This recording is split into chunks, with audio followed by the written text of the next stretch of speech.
always knew I wasn't on the same page as everybody else. Lately I've been running at my own pace, keeping up with myself.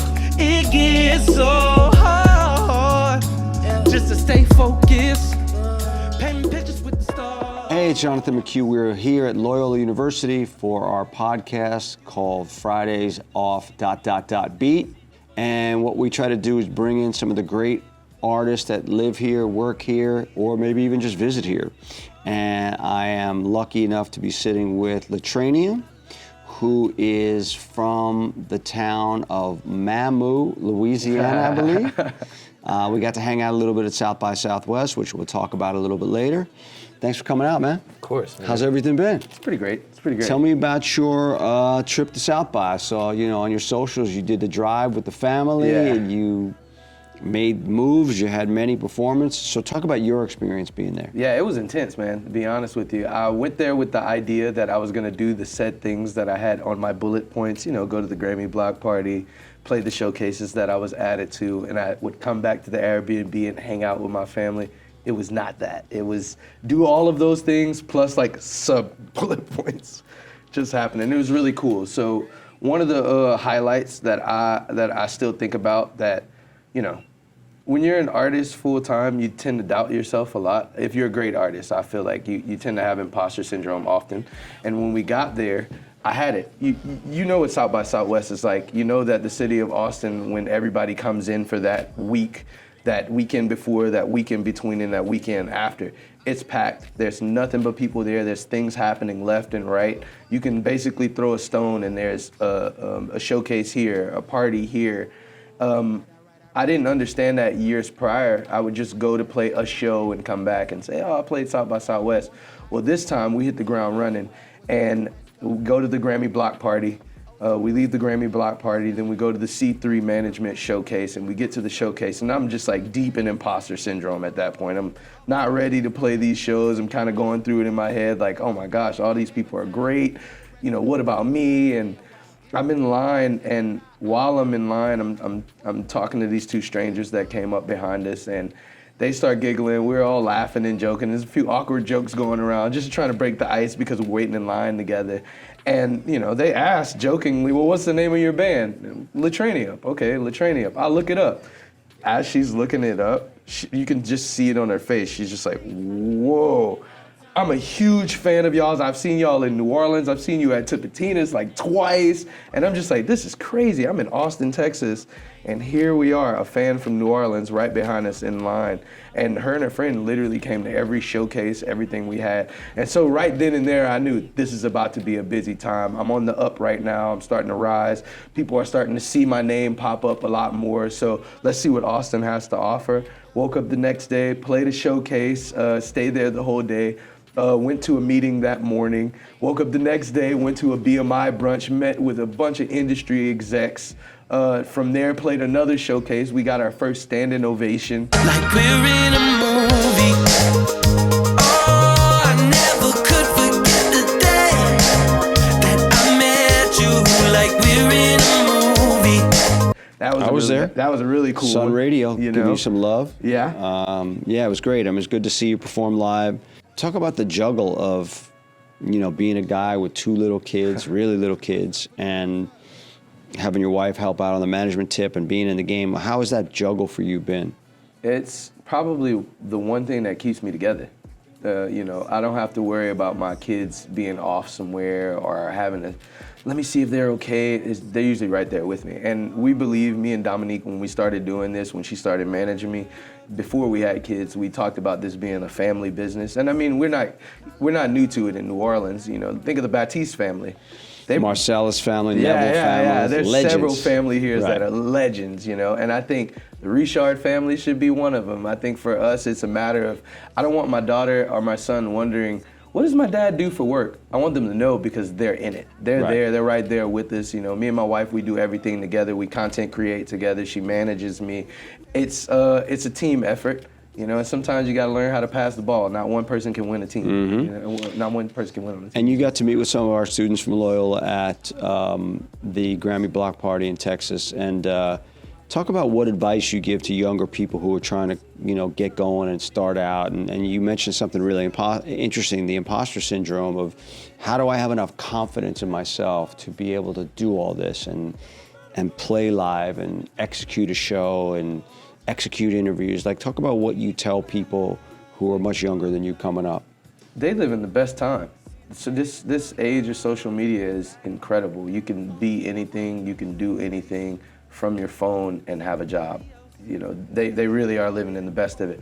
I would say do it. Just go for it, try it out, don't quit. 3 weeks is not enough to know if you want to do this for the rest of your life. Do it for a year, commit to 2 years. Just stay in it. Nobody ever wins a game by quitting halfway through. You got to stay in it. And Sure. The best advice I would give to myself back then when I was their age was don't quit. You may stumble, but you got to keep one foot in front of the other. What was your fork in the road that said, I'm going to do this. I'm going to spend my time and energy and try to eke out a living doing this? What was it for you that said, I'm going? There are many moments, but the most impactful for me was when my mom passed away, if I'm honest with you. I just started doing this professionally, and I just tried, and she always believed in me. Her and my dad have championed me since I can remember. They've been the best parents. When she passed away, I talked to my mother-in-law. My mother-in-law said she always knew you were going to be successful, and they would always talk about it all the time. And then for me, maybe it was an ego thing, but from that moment, it was like, I have to do this. So that was like a little wind beneath the wings to just get up and do it. Yeah, get up and do it. Get up and do it. Life is short. Mamu, right, you got some legendary Zydeco, Dewey Boffat's from there, Steve Riley and the Mamu Playboys, exactly a Zydeco Cajun music world, not exactly doing this kind of R&B pop thing. How did you come out of that place and become this artist? So my influences from there would have to be the Ardoin family. Sean Ardoin, I know you know Sean. Sean's former Grammy chapter president. Incredible inspiration to me.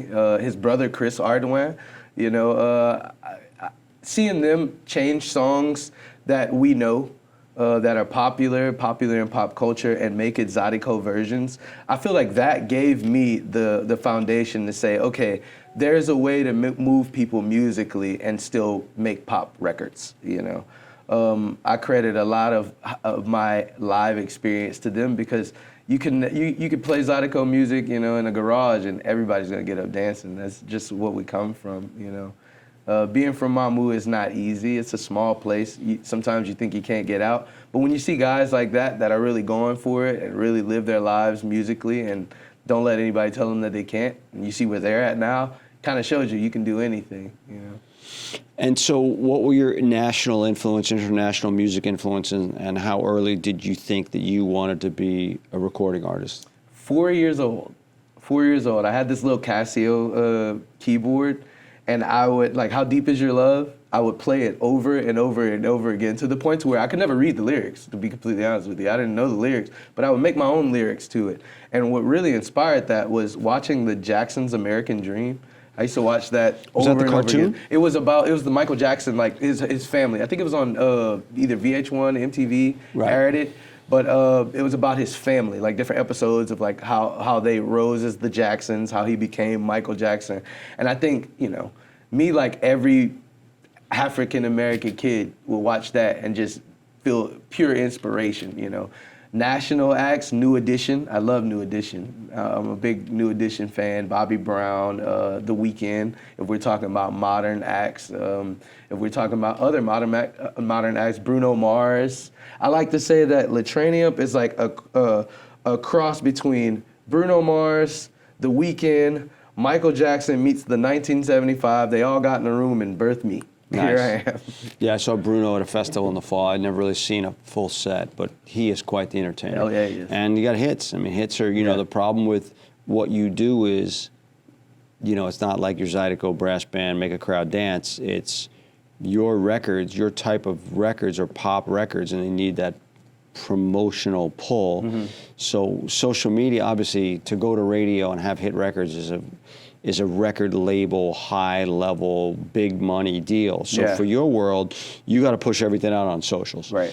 How do you get your music out there, and what are some recommendations you have for younger people trying to do it? I try to make it real, to be honest with you. A lot of times it's really easy to go on social media and say, hey, pre-save this song, or follow this, and that's cool. That's, in my opinion, basic level. You got to get out there and make the song real life. They got to make it relevant to people. So I try to put content out that shows my actual life and how I would sing the song in real situations. And as of late, me and the band have been trying to record more content with just us to try to show people, when I show up to places, they see LeTrainiump, they think, oh, the person LeTrainiump. And that's true, but there's always the band with me. So it's really taking a hold of the screens that you have in front of you, the camera that you have in front of you that has cinematic mode, setting it up and actually getting in front of the camera and saying, this is why you should listen to this. This is why you should do this. And building a world. The cool thing about social media is you can do that. Like, you can build your own world.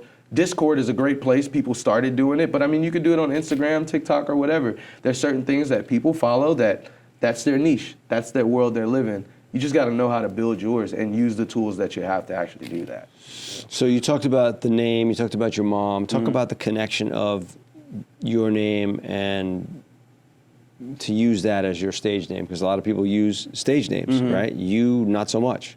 I never thought about doing it, to be honest with you. It was never really my, when I started a band, I wanted to be a band. I wanted to have a band name, And it was an ex-guitar player of mine that was like, we're struggling to find a name for the band. Why don't we just use your first name? And I was like, I don't, on an ego tip, I didn't want to do that. I was like, there's no way that's going to work. I shouldn't do that. But my bass player at the time goes on Google and he Googles LeTrainiump and he says nothing comes up.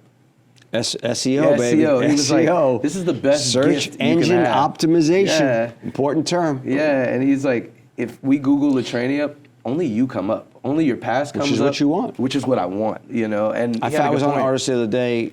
There were like 5 or 6 of them, and I was like, wait, I don't have time for this. Like, you gotta grab them. You know what I mean? Yeah. So we just roll with it. I mean, we got over the hurdle of people, it being hard to spell, but I think just saying it to people on the show, at the show, saying it online and just saying, hey man, my mom named me this name, and I'm sticking with it. It's brought me nothing but promise, to be completely honest. Well, it's beautiful. Like you said, your mom is a real inspiration, so why not go with what she gave you? Yeah, you know right. So putting out music. So you haven't been putting out that much music because obviously well-produced stuff takes a while to do.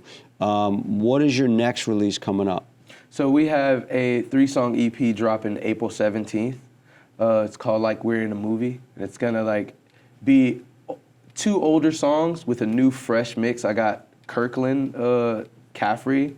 He's in Lost Bayou Ramblers. I've been working with him. Drummer for Lost Bayou Ramblers, yes. Yeah, I've been working with him to mix this new project. Right. We just added him on the production team, and he's killed it. He's knocked it out of the park, along with David Suarez co-producing.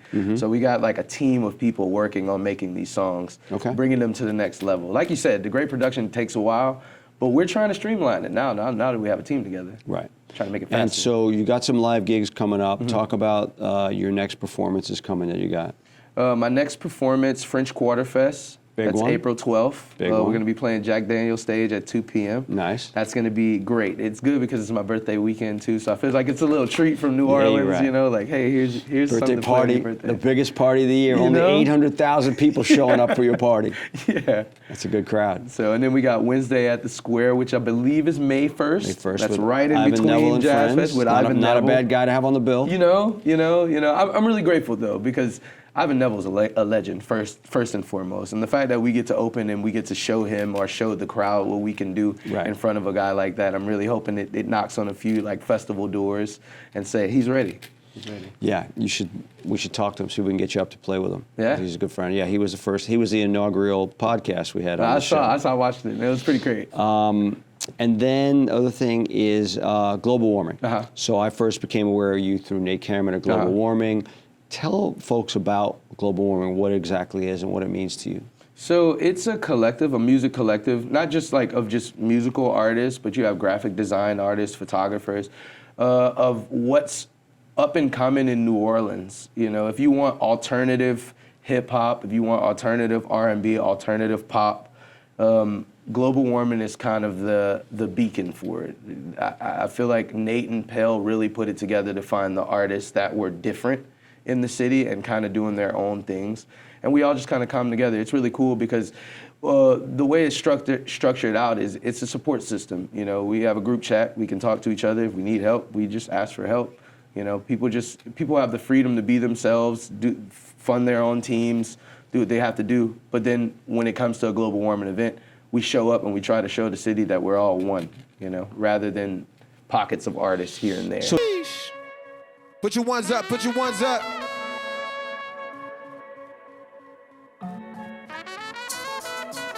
We're gonna kick this one more time. Let's get it, let's get it. You look at it as a real community structured thing. And who are some of the other artists besides Pell that you've performed with from global warming? Crucial, he's a great one. He's a great guy, great, honestly, mentor, friend, brother, you know.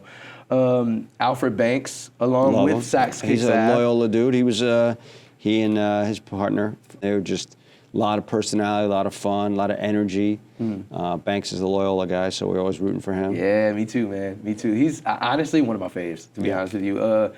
Sidebar about him, when I first moved to this city and didn't know anyone, he was one of the main guys that would reach out to me all the time, check in on me. Hey, I just want to let you know I believe in you. He would send me songs that I had made, and it's like, I really love this song. Nice. And that, to me, was the essence of community right there. Whereas, you know, when you move to a new place, especially not being from New Orleans is thick in culture. And if you don't really take the approach to accept that culture or treat that culture right, you're not going to be accepted into that culture. Right. You know, that's like anywhere. When did you move here? I moved here in 2018. Just before the pandemic? Just before, right before everything shut down. Right. Do you write with other artists? Have you done any collabs with any of the global warming folk? I do for the global warming project. Because I'm so drastically different than most people, it's kind of hard to cross them over. It's mostly a hip-hop collective, and you're kind of the outlier as far as the R&B. I like to say I'm the Frank Ocean. You're the Frank Ocean. Yeah, well, everybody needs a Frank Ocean. And Frank Ocean did okay for himself. Yeah. He popped out pretty good out of that crew. I do a lot of collaboration, though, with Alfred, with Sax Kicks Ab, because we're just closer of the like. I did a collaboration with Pell and Dominic Scott, which was really cool, you know. And then I think Volume 2 is about to drop, and I did a little bit of collaboration with a few different people there. I might be rapping on a few things. You know, just try to change it up a little bit. Yeah, you're right. Mix it up. When you're with the group, be the group. Get out of the box, right? You know? And for you, like, how do you consume new music? How do you mostly find new stuff to get turned on to that, you know, you like to listen to? Right. So Spotify has this really cool thing called a day list. Okay. It changes every few hours. It's a playlist that's an algorithm that's made specifically to you. Because the stuff that you consume over and over, Things it gives you like, you stuff, the vibe, things you save, and it'll put it in there. I know most people probably go to like New Music Friday, but the day list for me has done it. Like, I can go in the gym, know that I'm gonna listen to a certain type of thing, and then a few hours later, it's gonna change over. I can't tell you how many songs I hit save on a day, just because it's like, wow, I didn't even know this exists. I gotta click this. New Music Friday is like too much for me. Yeah, it's like, very overwhelming. It's like, and there's a lot of stuff you don't like, so you don't want to sit through. But I love the idea of a curated list that knows you personally. So that's the upside of the algorithm. Yeah. The downside is obviously it's hard to crack it. How have you been successful in getting any sort of playlisting or any stuff like that to be able to, you know, without those algorithms, it's hard to get up. It is. I will say I participate a lot. I think maybe it's a rant, but I feel like a lot of people want a lot of things, but they don't really know how things work. You know, so I like to take the time to where if I want to be on a playlist or if I want to be on something or I want my songs boosted or I want my songs to be played here, I make sure that I go on those algorithms and I go like things and I go listen to things that are adjacent to it, because then that shows me where to put it, who to reach out to, and who I can connect with tour-wise, you know? Discovering new artists should be a part of any artist's life, because you can't do it alone. It's an ecosystem, you know? So it's really helped me to find new artists through my day list or new artists through a playlist that someone might post. And then I know when I go to Austin to play with a TC Superstar, who's a great band from there, because I can find them on my friend Michael's playlist. You know? Right. That's the great news about the democratization of the internet. How have you been finding other people to go do shows with and, you know, invite people to play with you in New Orleans? Like, how's that worked for you so far? So a lot of the time, like, I'll meet someone, like I met a guy at the BMI brunch, and, you know, his first approach, the first thing he said was, I really want to play New Orleans. I was like, okay, well, I play New Orleans often. Where are you from? Oh, I'm from Dallas. Well, I've been wanting to play Dallas. Right then and there was the exchange. I messaged him on Instagram, and now we're in talks about doing a trade show. I think a lot of the time it's a matter of actually reaching out and having something to say and not just expecting anything, but having something to offer. I'm all about building economy. I'm all about building an infrastructure so that not just one artist can eat, we all can eat. But that takes communication, that takes togetherness, that takes people breaking it down and saying, I'm gonna answer this email or this DM just to see, you know, if you like it, just be honest. I like it. If you don't, well, you don't. You know? Yeah, I think that's really today's world of you have to build that base of people all over the country because it's very hard to get a big manager, very hard to get a big booking agent that could pop you on these big festivals and get you these big gigs. It's just, until you're worth a lot of tickets, you have to continually build this up. It's a lot of work.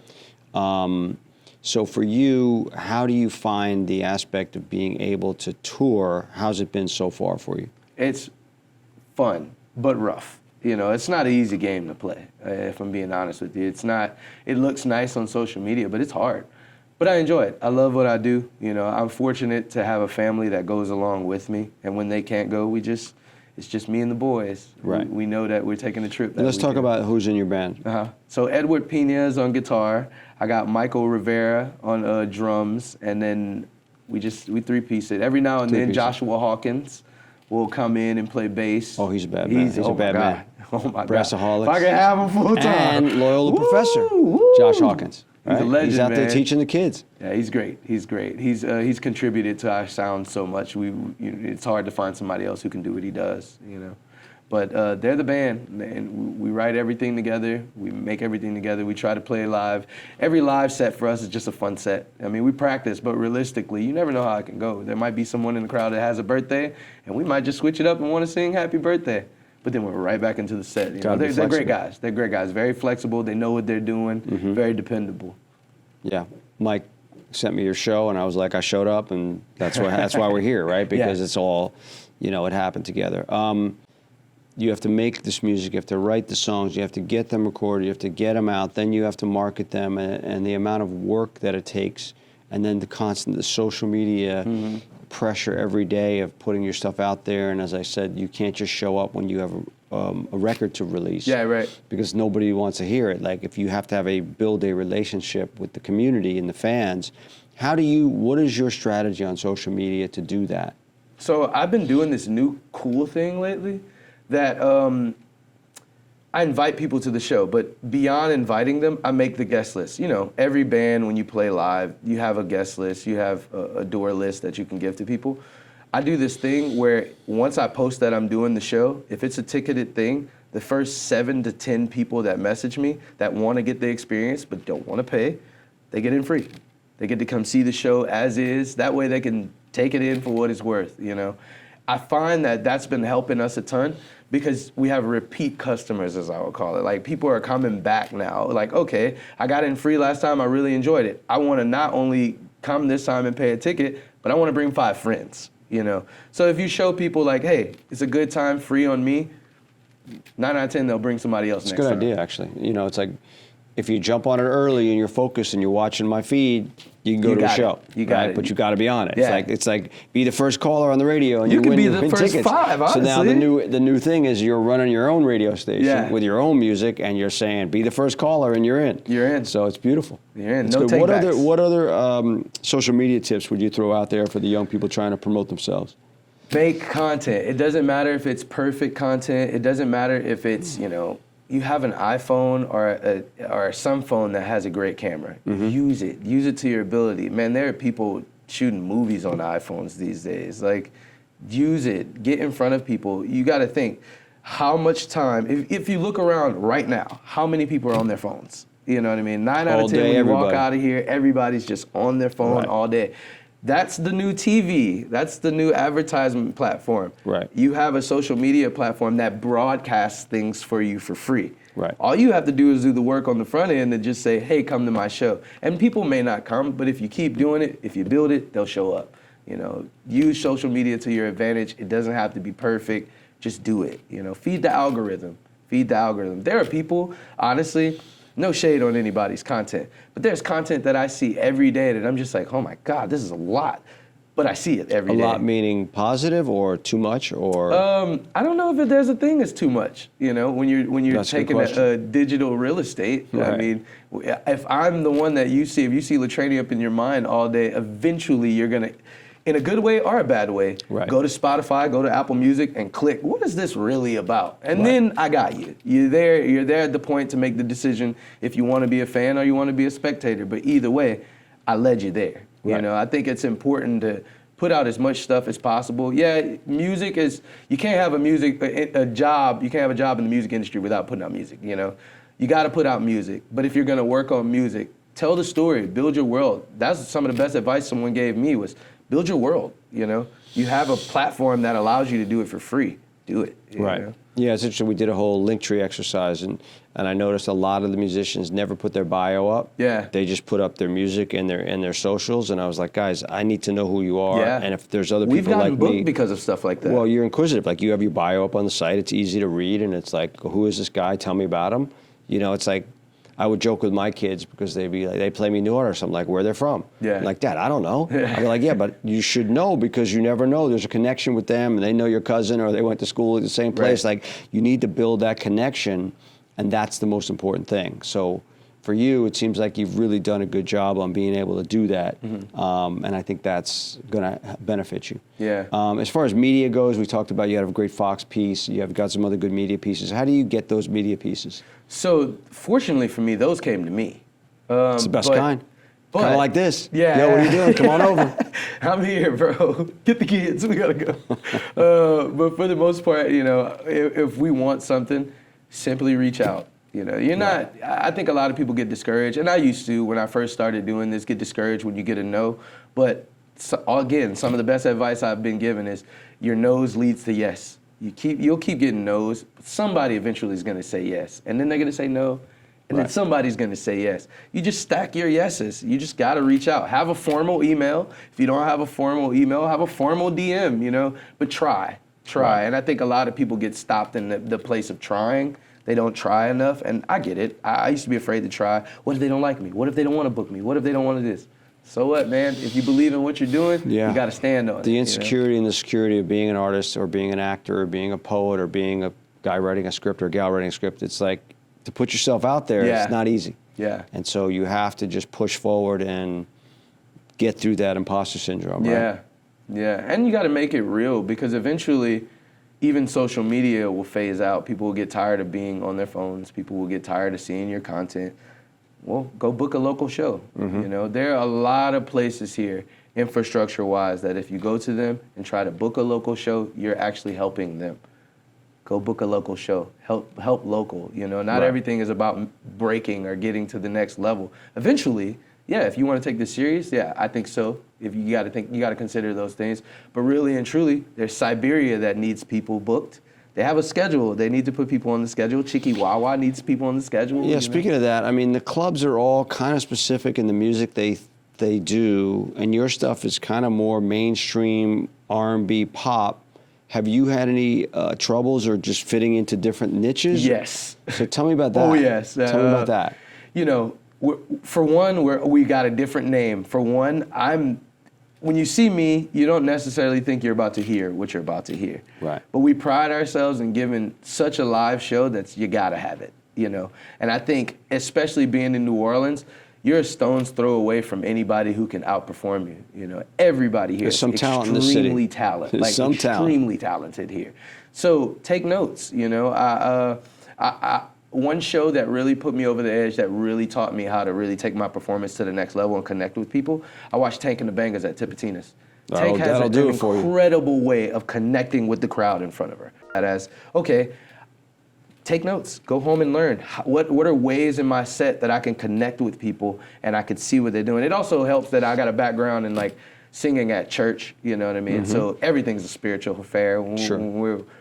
I think John Baptiste said it best that when he's on stage, it's a form of worship. You know what I mean? Like it really is. Like it's giving yourself. It's just offering yourself and saying, "This is what I have to offer." Right. You're of service. You're of service to entertain people. Yeah, I'm here. Are you enjoying it? You know, Right. we have 2 rules in the LeTrainiump set, and that's to hydrate because it's going to be full energy, and to communicate with us. Your body language says a lot. If you can see that their body language is telling you that they're moving and they're in it, A+, you got it. You know, yeah, but you if did not, well in the crowd in Austin, a radio show where everybody was. It was a seated venue, and you're not exactly a seated artist. But you got them moving, you got them up. It was an older, whiter crowd, and you did the job, and that's where you got the standing O. So you have to work the crowd as a performer, and you've really gotten good at it. So it's a blessing to be able to have that. It's been hard. I'm not gonna lie to you. When we first started doing it, there were a lot of venues that didn't book us. But then once you have those few that do, word starts getting around, and before you know it, people want you there. You know, like that's shout out to Tipitinas. I really feel like they really gave us our step up in saying you need to take this guy serious.